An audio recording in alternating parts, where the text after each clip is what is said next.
up, everyone? Welcome to the Bengals Beat Podcast. I'm your host, Kelsey Conway, here at the Enquirer studios with our lovely producers, Sam Green and Phil Didion, here to break down week 2. We've moved on from the Bengals' week 1 loss from the Cleveland Browns. So we are here to talk about the Baltimore Ravens. And I have a special guest for you, someone I hope that you really enjoy the conversation as much as I did. And that is with Mike Ginnitti of Spotrac.com. He is an expert on contracts, and his website is the go-to if you're looking for contract details of any professional athlete. They cover all sports, but I spend a ton of time on that website when I'm looking up to see what players are going to be making year over year, what their contract really looks like. So there was no one else I wanted to have on this podcast since Joe Burrow's contract details were released recently. Of course, he signed that big monster deal last week, but you're not really able to gather enough information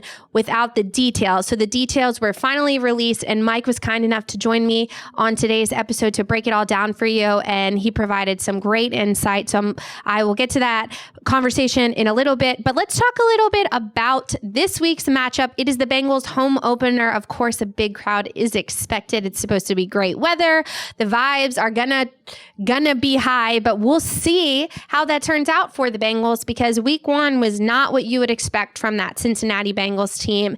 And I am headed over to the locker room to hear from Zac Taylor, Joe Burrow, and the rest of the players this week. But typically Wednesday, they've moved on from what took place last Sunday. They're focused on their game plan for the Ravens. So let's talk a little bit about this Baltimore Ravens team, a team that the Bengals are very familiar with. They face the Ravens twice a year. They faced them 3 times last year, having played them in the wild card round. Of course, a game that all Bengals fans can remember, the fumble in the jungle, of course, taking place right back there with Sam Hubbard having an iconic play.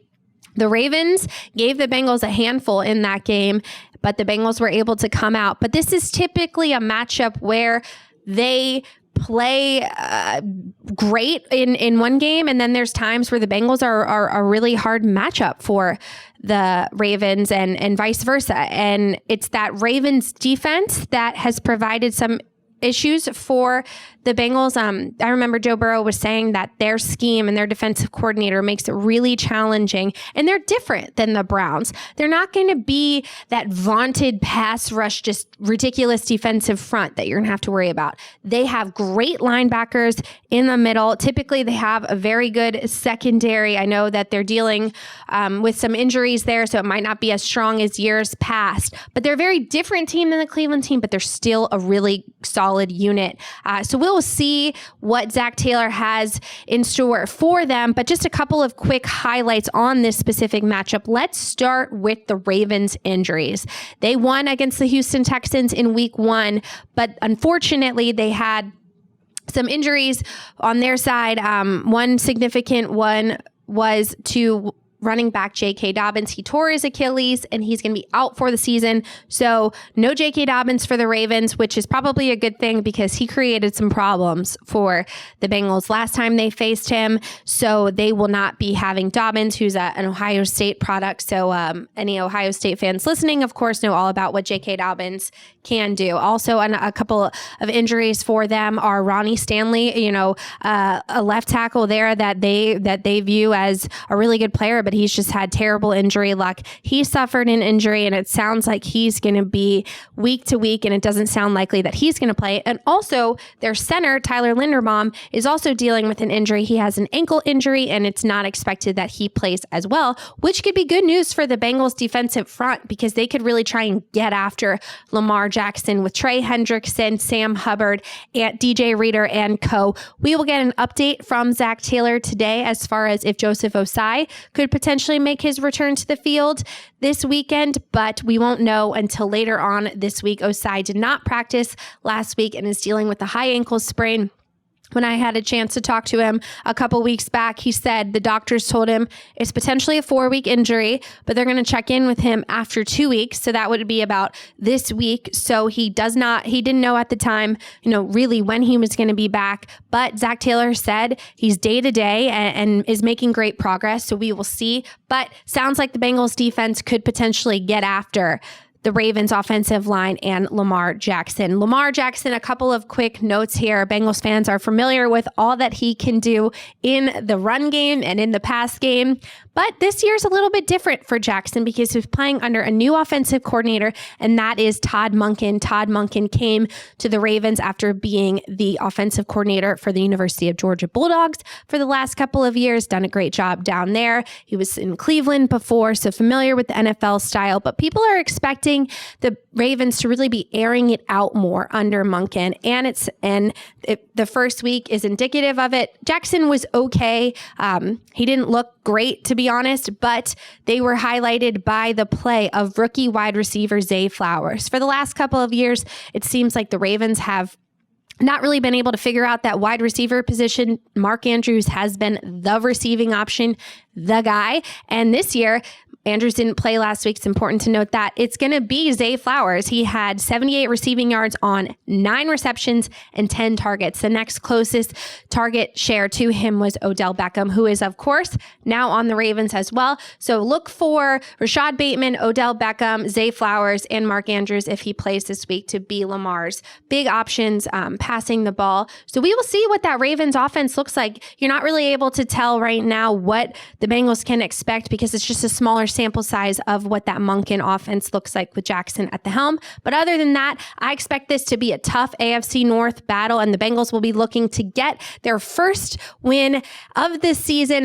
They're really going to try and write that first week off and make sure that they're right on track in the division where they want to be. And of course, it didn't go the way they wanted to, but it is the first week. Joe Burrow wasn't able to practice as much as he would have hoped, and I think that showed, plus the rain. So just throw week 1 out. This is the week to really focus and see where this Bengals team is. All right, here is now my conversation with Mike Ginnitti of Spotrac.com. I hope you enjoy it. Well, I'm super excited to bring this next guest on with big news last week that Joe Burrow signed his massive contract. There was no one else that I wanted to have on than Mike Ginnitti, who is the co-founder of Spotrac. And if you don't know what Spotrac is, if you're looking for any information on NFL quarterbacks, NFL players, anything you want to know about contracts, this is where you want to go. It does a breakdown of players' individual contracts, line by line, all the important stuff that you want to know.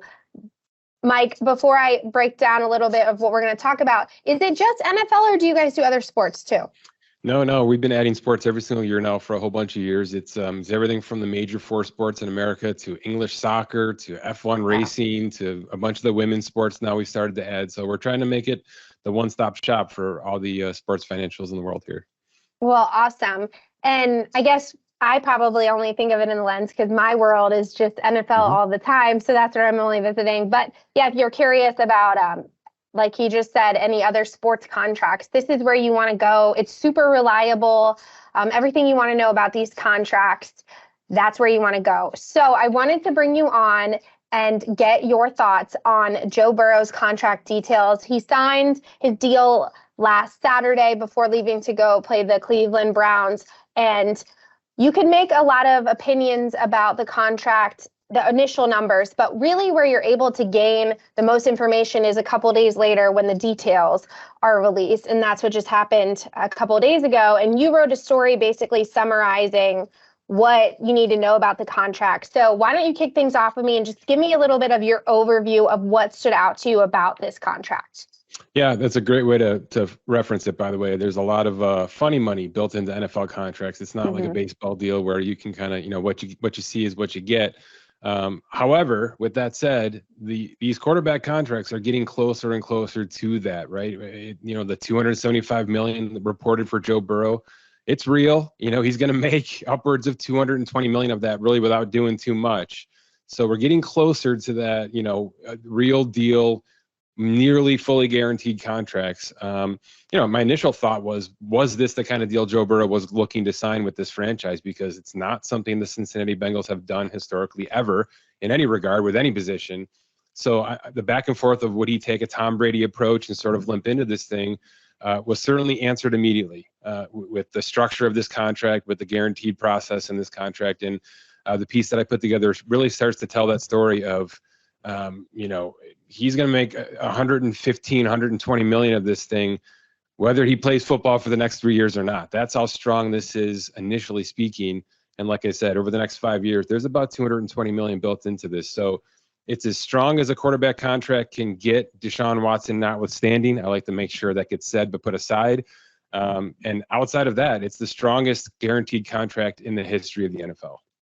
So I wanted to bring up a point here because there seems to be a little bit of a confusion.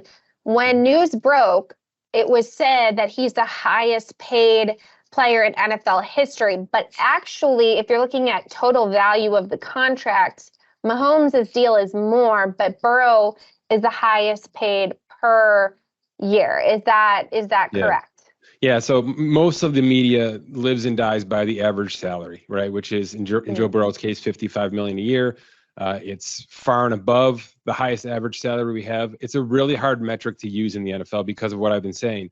Not every dollar is actual dollar. Not every dollar is guaranteed. A lot of contracts get ripped up halfway through for whatever reason, and it ends up not being $55 million a year. So it's a marketable number. It's something that agents like to hang their hat on because it does make him the highest ever in that regard. My problem with saying it in this regard is every other number Joe Burrow has is basically the highest number ever, except for that 310 million versus Patrick Mahomes 480 million. So there's a lot of number ones in Joe Burrow's contract, but if we're talking total contract value, which you've referenced here, it is Patrick Mahomes' gigantic deal first, and then Joe Burrow second.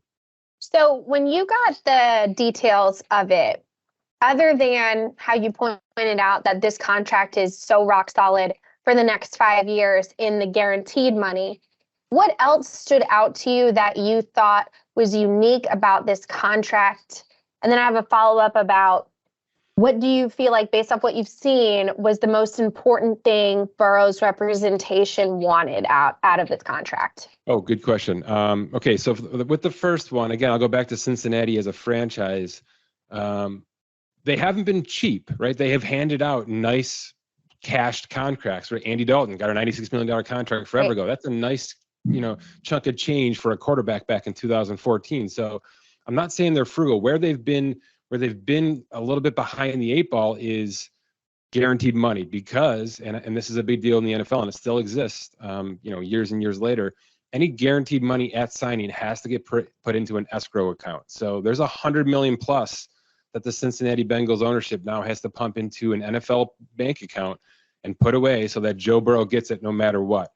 What surprised me is just how strong the first 3 seasons of cash are in this contract. If Cincinnati was going to win this battle a little bit, it was going to be there, and they didn't. Joe Burrow won this battle. So he is the second highest 3-year cash flow in the history of football. And by the way, Patrick Mahomes is nowhere near this. His contract was backloaded. So who's the answer to both of my questions. Yeah, go ahead. Who's the first then? It's actually Lamar Jackson with this ridiculous holdout contract in Baltimore. Very different. And I noted in the article, Joe Burrow is a rookie extension. Lamar Jackson was a free agent. He went through all of his rookie years, got the franchise tag, held out from that, and then signed this massive front-loaded contract in Baltimore. So it's kind of apples and oranges, but the numbers, stack up. Lamar number 1, Burrow number 2. But if we're just talking about a player who's finished 3 seasons and bought out 2 years of rookie contract to get to this next deal, the second year, third year, and first year cash in Joe Burrow's contract are historical. So then, so you say that Joe Burrow's agent won in that what they were able to get in these next couple of years. How do you feel like they went into it saying that was what we really wanted? Why do you think that was so important to them? Yeah, it's a really nice question. The one bugaboo I have with this contract and a lot of the contracts that have been signed recently in the NFL is the length. So it sounds great to have a player under contract for 7 years, right? And the Bengals love it, right? But Joe Burrow knows, and Joe Burrow's agents know, that in 4 years, this salary cap is going to be near $300 million. Players are going to be making $70 to $75 million a year. It's just where we're headed. And this is going to be basketball money sooner rather than later here. So you don't want to get stuck into a situation where by 3-4 years you hate what you're living in. And Patrick Mahomes is already there. He's trying to get out of his current contract because of where things are around him right now. So for me, if I'm Joe Burrow's agent, and I think this is exactly how it went down, okay, we'll get under contract for 7 years to kind of make the Bengals happy here, but we're going to pump as much cash into the first 3 seasons as humanly possible. So I do believe that was the compromise, that was the trade-off, and then they're going to have to fight to get out of this thing 4 or 5 years into it when everybody's making 60, 70, $80 million around him. Is the average per year number about what you expected, or did you think it was going to be potentially higher, lower? What did you think about the $55 million average per year that he's going to get? It's exactly where I thought this was going. Even after we saw the contract for Justin Herbert and things like that, I knew it wasn't going to be just a little bit north. You just can't go to Super Bowls and have the kind of success he's had and then be the next man up by a little bit. You knew it had to be substantially higher in most regards. And like I said, and the article proves it, pretty much every single metric you want to talk about with this contract is substantially higher than any other quarterback contract in the league. So let's talk a little bit about some of the injury settlements. I know there's sometimes a lot of questions from people. The first thing a lot of people have asked me is, what does his injury settlement look like? What did you find out about the injury settlements when reviewing this contract? In terms of when they can get out of this, like how much is he protected for it? Yes. Okay, it's a really good question. So all of that $219 million that we're talking about here is fully guaranteed for injury. So while 115 or so million is actually fully guaranteed, like I said, he can never play football again and he'll still get that. The 219 is protected for injury guarantee. So Cincinnati really put their necks out there with this contract. It's basically 5 years of injury guarantee for Joe Burrow out of the gate, and there's really no way around that outside of suspensions and some things like that. But it's a very, very, very strong, stable contract for the next 5 seasons. And then were there other things? I'm going to pull up your article right now just to make sure we didn't miss anything. But was there any other things that you thought was unique that you wanted to touch on about it? Yeah, I do. There's 6 bonuses in this contract. All right. So the Eagles are sort of like the kingpins of doing this, where they'll hand out bonuses, which essentially spreads the salary cap out more, right? It makes their job easier rather than having to finagle with things year in and year out. And generally they'll do 3 bonuses, a signing bonus and then a couple of option bonuses year to year, just to make this thing work from a salary cap standpoint. Cincinnati built in 6. Okay. That's unprecedented. And basically what they're saying is, we know how big this is. We don't want to have to deal with this every single year. You know, we can maneuver other contracts if we have to, but we're going to build this in so that we have options, we have ways to make the cap work for us right out of the gate, and we don't have to go back and forth with our quarterback from a cap standpoint and bother him to make the rest of our roster work. We're just going to make the contract work for us right now in that regard. Another thing that I wanted to ask you about is, one of the biggest things that came out of this contract was, less than a day after the news came out, I reported on Cincinnati.com that the Bengals and T. Higgins are not, and we're not close to an extension this offseason. And if there was, it would have had to be shocking for it to have gotten done before Sunday. It didn't get done before Sunday, and there's going to be no negotiating going on during the season.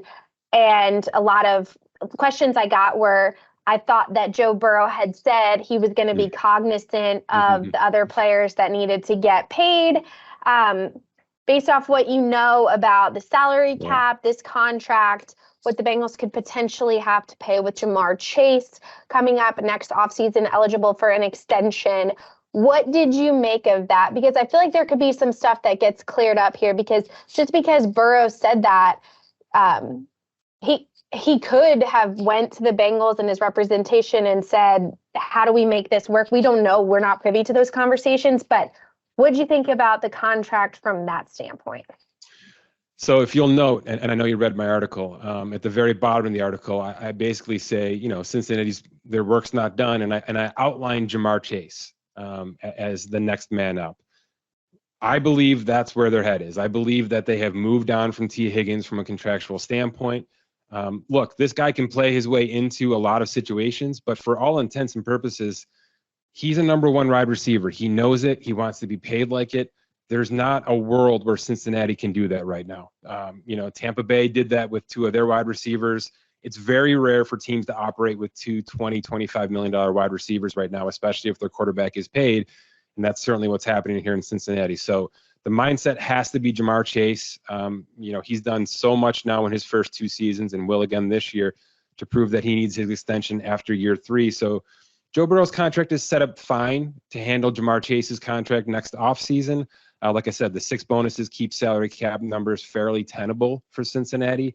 But I just think in a world of T. Higgins and Jamar Chase and Joe Burrow, there's not really a team that's going to go down that route with essentially $100 million of average salary combined for 3 players is what you're talking about there. Would it make sense to you? Because it doesn't make a ton of sense to me. But again, I'm not in the business of predicting. For the Bengals to, a lot of people have asked, is this going to be similar to Jesse Bates' situation the Bengals will tag him, he'll play on the tag, and then he'll move on and hit free agency. To me, it's a different situation because the tag is going to be higher for the wide receiver position, and you're going to be looking at upwards of $20 million at the wide receiver position for the tag number. So to pay that for one season, knowing that long term you're probably not going to get somewhere, doesn't make a ton of sense to me, because then also you lose the value in getting something in return for T, because the highest you'd get in a compensatory pick would be, third, right? A third, fourth, or fifth round pick. And so an option to me seems likely that it could be a tag and trade situation. Or do you just think that the Bengals will not even tag him and trade him and just let him walk to free agency? Where do you see this headed, knowing what you know about the wide receiver market? Yeah, the Jesse Bates stuff is really important because there were some bad optics with that. That got a little bit ugly. You don't want that to settle into your front office, right? To have a bugaboo on you so that pending free agents and players you might want to bring in to replace T. Higgins, if you have to, essentially say, no, I'm going to get a raw deal here if I get inside this front office. So you don't want the optics to start to trickle in a little bit here. With that said, I think tag and trade is the right approach here. T. Higgins is going to be the best weapon to hit the open market this offseason, and I don't think it's going to be close. So generally when that happens, we saw it with Christian Kirk not too long ago, leaving Arizona for Jacksonville. He probably got 25 to 30 million more total value than anybody thought he was even going to be considered for. T. Higgins is in this conversation. So if I think he's a $22 million player in my system right now in terms of our evaluation. He's easily 25 on the open market. So wow. He knows it. The Bengals probably know it. The Bengals know there's 6 or 7 teams with rookie quarterbacks that probably want to bring him in to increase their situation. I think a tag and trade works if you can make the salary cap work, because you're right. It's going to be a high hit in March, and you have to be able to handle that immediately as you offer it. So just a couple more questions for me. Can we talk about the difference in, a lot of people will bring up how Tom Brady handled business with his contracts and how he would always take less to keep those around him. You study these contracts all day. What did Tom Brady do with his contracts that maybe Joe Burrow didn't do? Or did they do things similar and it's just not highlighted because Tom Brady didn't have the high market wide receivers around him? So even if he did take less, it probably wouldn't have helped them, because it's just a different time in the NFL in terms of what receivers are making, and receivers weren't making that when Tom Brady was playing. Yeah, that's exactly right. Neither were edge defenders, neither were cornerbacks, right? Everybody's up. There are 6 or 7 positions that are so far up that there's really no going back at this point, and there's 6 positions that are deflating because of it. What Tom Brady did that no real other player in this league has done outside of Darrelle Revis, believe it or not, is short and sweet. 2-year contracts, maximum 3-year contracts throughout his career. He gets a brand new signing bonus every year and a half or so he's always cash heavy, and his salary cap hits stay low. He did this even in Tampa Bay when he moved. It's just 2 3-year contracts to keep everybody happy and keep the salary cap moving, and to keep him relevant with the salary cap. So, if you're not going to be the highest paid player, you can be the 8th highest paid player, but you're still making more because everybody's making more in 2-3 seasons. So it's a really smart process if you trust yourself, if you trust your team, if you trust your franchise. But it's not said enough how many players didn't get contracts in New England because of what Tom Brady did, because he was constantly needing to be re-signed, because he was constantly handed out signing bonuses. You saw a lot of great offensive linemen, edge defenders, players like that, and certainly wide receivers not get contracts with New England because of what Tom Brady was doing. So it's a back and forth. It's a chicken and egg scenario, unfortunately, and every team has to do it their way, and nobody else has picked Tom Brady's way yet. Let's put it that way. Yeah, I think that's really important because people just want to make that comparison right away. But that's why I have an expert on to break things down like that. So I'm pulling up your article right now, and I just kind of want to go through it briefly before I let you go. Obviously, 5 years, $275 million extension with the Bengals. Burrow scores a $40 million pay raise this year, and a whopping $146.5 million fully guaranteed at the signing, with $111 million of new guarantee. So to put that into perspective, is that $146.5 million fully guaranteed in his bank account right now? Nope. Only this year's stuff, right? So the signing bonus this year, and the 2 paychecks he makes every week for the 36-week payout that the NFL gives him. So the Bengals give him his 2023 money. The rest of that 146 goes into that NFL escrow account. So it's not in the Bengals' hand anymore, right? They've lost it, but Burrow will get it when it's actually allocated to him. He doesn't get handed it all up front. So when you're looking at the year over year of what he's getting per year, it's important to look at the signing bonus and what else? The base salary? Yeah, so when we break down the contracts on our site, we have a yearly cash column next to all the salary cap jargon, right? That's what you're looking for. You're looking for the yearly breakdown of cash. And it's great. I think he's got $65 million in year 2. The numbers are just gigantic up front. So like I said, I can't say that enough about the strength of the earliness of this contract, whereas Patrick Mahomes, just for reference, made $60 million over the first 3 years of his contract. That's how different Mahomes versus Burrow is here. So yeah, and to pull it up, and again, I highly encourage anyone who's interested in this to really check out your article because it's fantastic and it's really easy to read. And so I'm looking at the yearly cash column right now. We're at $45 million this year. And then, as you said, 65 next season, then it goes down to 35 for the following 2 seasons. And then it really doesn't balloon up again into the 50s until 2029. But based off our conversation, it sounds like you think they'll have already renegotiated that contract by then. So that could be a completely different number. Yeah, that's the fluffy number in this, right? The final year is usually the fluff built into the NFL contract. And either something has gone terribly wrong or something has gone terribly right, and he's in a brand new contract by then for sure. So just one more from me. What part of this did you like the most from the Bengals? What did you feel like they did well in negotiating this contract? They broke all their standards, right? We saw Pittsburgh do this last year or 2 years ago with TJ Watt. They broke every single standard, including what they had done with Ben Roethlisberger, to get TJ Watt under contract in a modern style contract. That's what this is. It's a modern contract. It's traditional. And they did everything possible to make sure that Joe Burrow was happy. So we can say that he gave a little bit to make sure Jamar Chase gets in the fold next year. He didn't give much. So the Bengals really, they loosened their chains and they said, we have to do what everybody else is doing. And that is not something they've done before.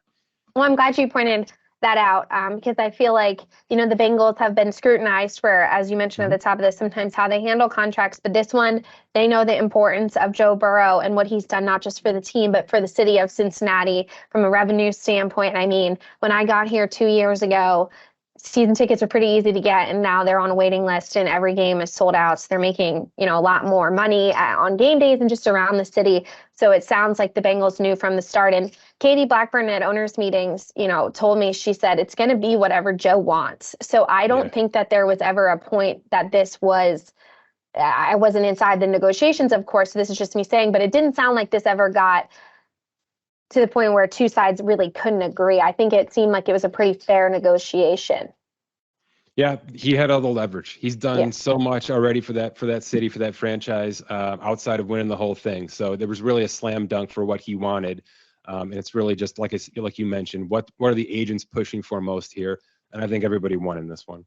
Yeah, it definitely seems that way. Well, I will let you go. I know you're a very busy man, and I will tweet out the link to your story, of course, when this podcast is out. But if you are not on social media and you want to check it out, it's www.spotrac.com, and you will see the article there, and it breaks everything down. So, Mike, thanks so much for coming on. I hope that I can bring you on at another time because you're just great and really nailed the details of this and really broke it down in a way that I think a lot of our listeners can better understand. So thank you so much for joining me. Thanks, Kelsey. Thanks so much for tuning into this week's episode. I'll talk to you guys next week.